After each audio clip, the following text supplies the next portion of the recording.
heads, blunt world, blunt universe. I'm your host with the most, here to brag, boast, celebrate, toast.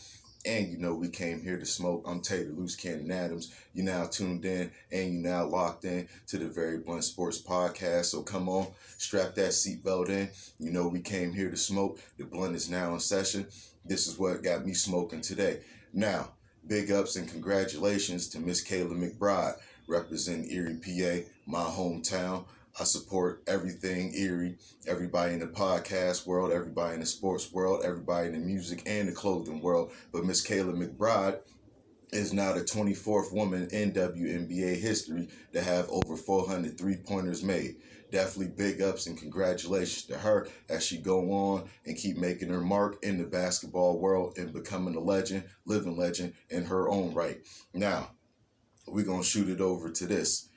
Now, there was a documentary about the N1 street ball legends. You know, it's called The Greatest Mixtape Ever, and it had guys on there. You know, it got me in my nostalgia bag a little bit because I was a big fan of the N1 mixtapes. I had the sneakers, had the headband, the clothing, you know, you name it. It definitely had its time. It definitely had its era. But the most important thing that made everything, you know, pop was those tapes with the main event on it, Professor, Escalade, Half Man, Half Amazing, Spider, and Hot Sauce. We're going to get in this Hot Sauce a little bit later, but one of the debate was, Jadakiss, he was the voice of that. He narrated that, by the way.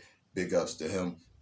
Now, it was a debate whether if the N1 guys was better than all of the NBA guys at that moment, at that time. Is street ballers better than NBA ballers? Some got a chance and made it. Some definitely didn't get a chance or messed up their chance, whatever the case may be, whoever the story is that you're talking about.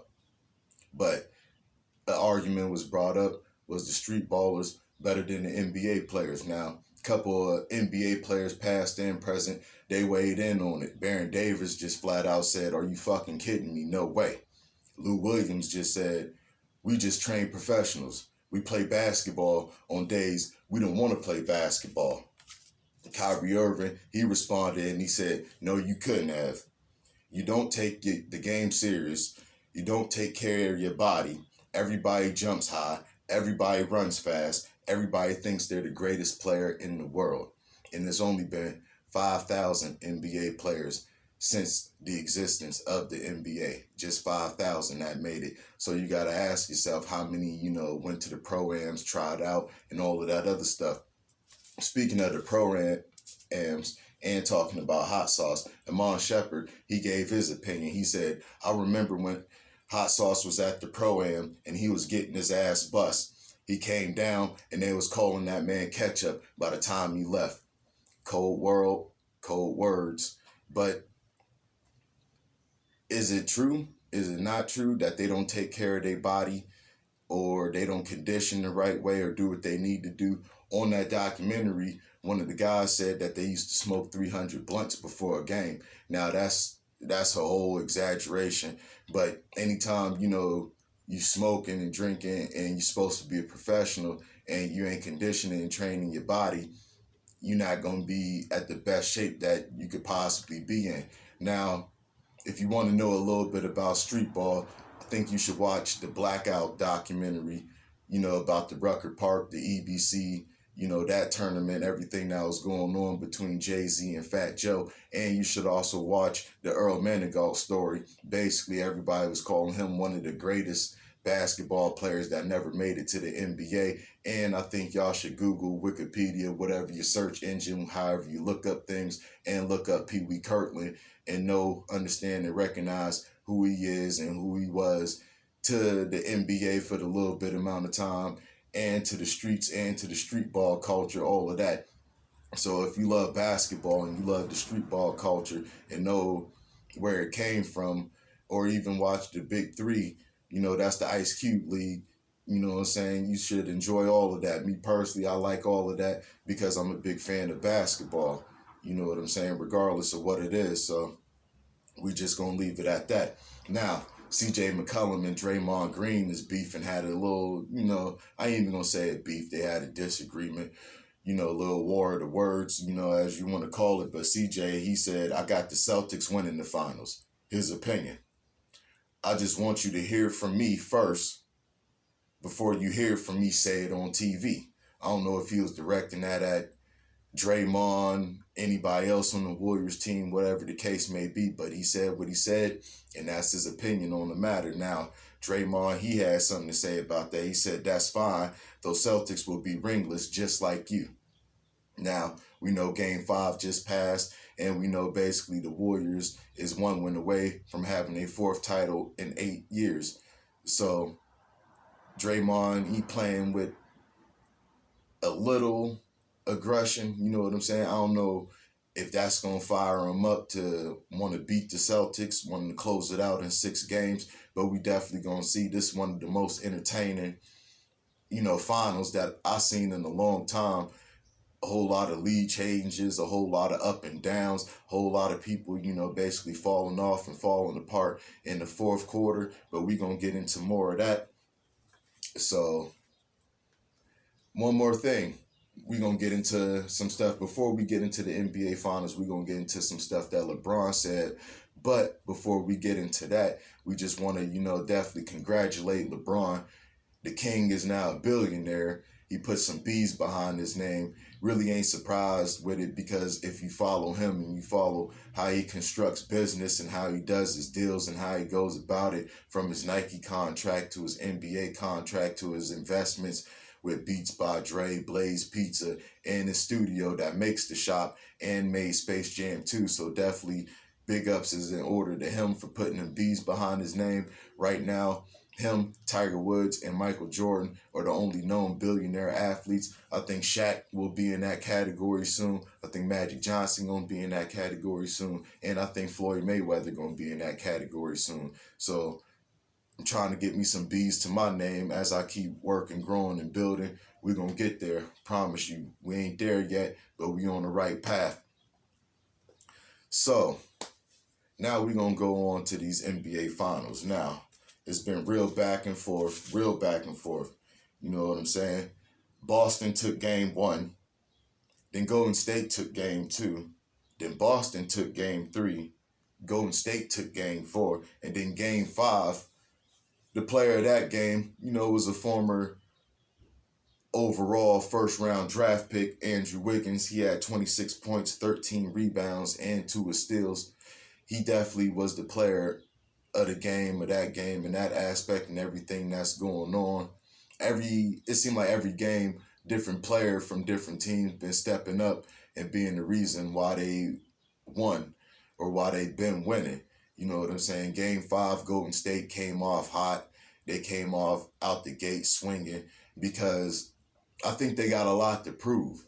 I really do, because the one thing that's haunting Steph right now, he ain't got a Finals MVP trophy. Yeah, he got the MVPs, which is good. He got 2 of those, one unanimous. He got the All-Star Game MVP, and he got the rings to match. And this year, he basically stamped himself in history as the greatest shooter ever. That's why I call him the 3 God.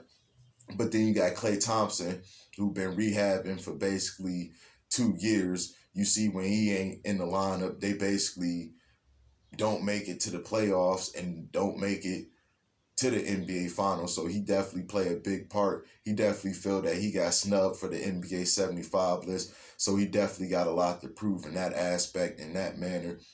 But if you look over on the Celtics side, that's a complete dynasty right there, from the beginning of basketball all the way up to now. They tied with the Lakers with the most championships with 17, and they looking to put that 18th banner up and basically cement themselves as, always been arguably the top franchise in basketball.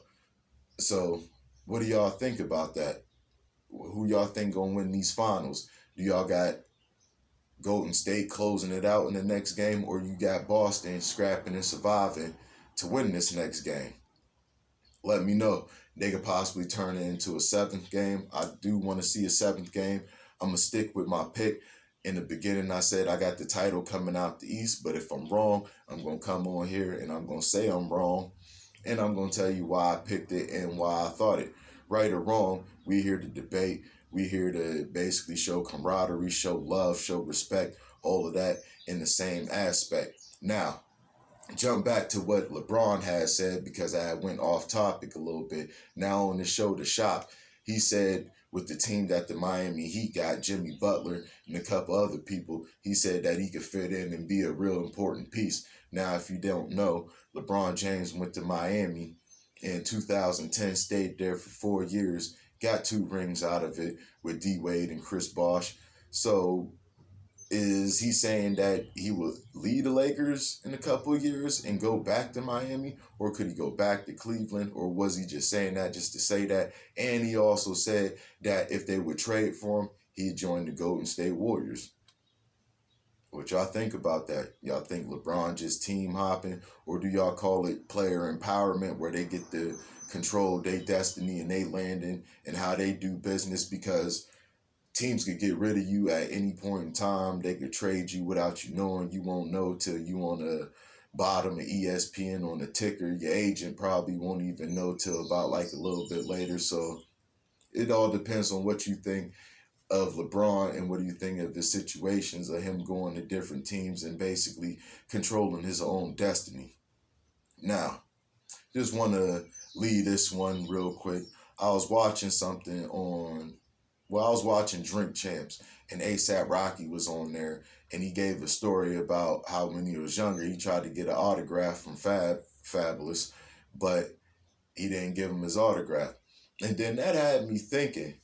Now, I remember Kobe had said something a while ago. I think he was still in high school, and he met Penny Hardaway, and he tried to get an autograph from Penny Hardaway, but Penny Hardaway basically brushed him off, and he said, nah. And so Kobe said that was one of the motivations for him to get to the NBA. And every time he had said that he marked every time that he was going to play Penny Hardaway, because he flat out wanted to bust his ass every game. He wanted to destroy him. He wanted to kill him. He wanted to win. Now, bring that over into the music world and how the music and the sports tied in. I don't know how true this rumor is, but apparently when Future was a kid in Atlanta, he wanted an autograph from Scottie Pippen. Scottie Pippen didn't give him an autograph, so then he got older, became a famous rapper, did what he had to do, get out the street life, and he banged Scottie's wife. I don't know if that was his whole motivation to get famous, become a rapper, was to get back at Scottie Pippen. Who knows? That's just how the world, works out. That's just how some crazy shit turned out. But I'm saying that to say this, like, you never know who looking up to you. You never know who really holds you in a higher level, a real high regard. You know what I'm saying? It costs less than a dime to be kind, for real. So, if they ain't disrespecting, like, while you out with your family or trying to get an autograph, while you in the stall pissing or something, be nice. Give an autograph, man. You never know how that might pick up somebody's day. I can honestly say nobody has ever asked me for my autograph. Not that I feel any type of way, because I really don't. You know what I'm saying? But if somebody was to ask me for my autograph, I'd give it to them. You know what I'm saying? It's just one of the perks of being on TV or being on YouTube or being on whatever platform, that you got. So basically use that platform for the good. Try to inspire people. You know what I'm saying? That's what it's all about at the end of the day, is basically entertaining the people and making them want more of what you're talking about. You know what I'm saying? It was another instance, but that story, turned out to be fake. Shaq said that he had met David Robinson, and David Robinson didn't give him an autograph, so that's why he was doing some of the things that he did. Shaq wound up saying that he made it all up, to motivate himself. Whatever you got to do to motivate yourself to get you to the next level. Me personally, I don't believe in lying to myself, but that's just me. And that's just how I get down with everything. So, like I said, y'all like this video, y'all like other videos, keep liking, keep subscribing, keep sharing. I'm going to do this for y'all. I'm coming up on a year, August 17th. Don't know what I'm going to do yet. I'm just, happy, proud of myself, and happy and proud of, all the accomplishments and the achievements that me and my cousin Todd been doing with the Nubian Blaze and the Very Blunt Sports Podcast. Franchise Era Entertainment is coming real soon. You know, the next video I'm going to get at y'all with, the NBA Finals might be over, and we going to recap the champions. But before I leave, got to let y'all know that some conference finals MVP awards was given out for the first year that they doing this on the west side of things. It's going to be called the Irvin Magic Johnson Western Conference Finals MVP. That was won by Steph Curry. And then on the East Coast of things, we got the Larry Bird Eastern Conference Finals MVP. That was won by Jason Tatum. Now, the last time that the Warriors and the Celtics played each other in the finals was in 1964, with the Celtics winning. And if they had the finals MVP back then, more than likely either Bill Russell or Bob Cousy would have won that one. So tell me what y'all think. Like I said, y'all like this and y'all like any other video, go on YouTube, Very Blunt Sports Podcast. Also check out the Anubian Blaze fan page, the official Anubian Blaze fan page and YouTube page. We on Facebook, we on Twitter, we on all the platforms where you can get music and all of your podcasts indulgent from. Anything you want to listen to, we got you there. But now I'm here to let you know that the smoke is clear, the blunt is out, the session is over. If it's real, they gonna feel it. If it's real, can't be ignored. I'm Taylor Loose Cannon Adams, and I'm signing out telling you to always love yours. I don't need a fucking cosigner to post rhymes for controversy. I'm calculated, your validation does not concern me. You created a character you can market, but I'm sharp enough to sharpen my view whenever you charge him. I can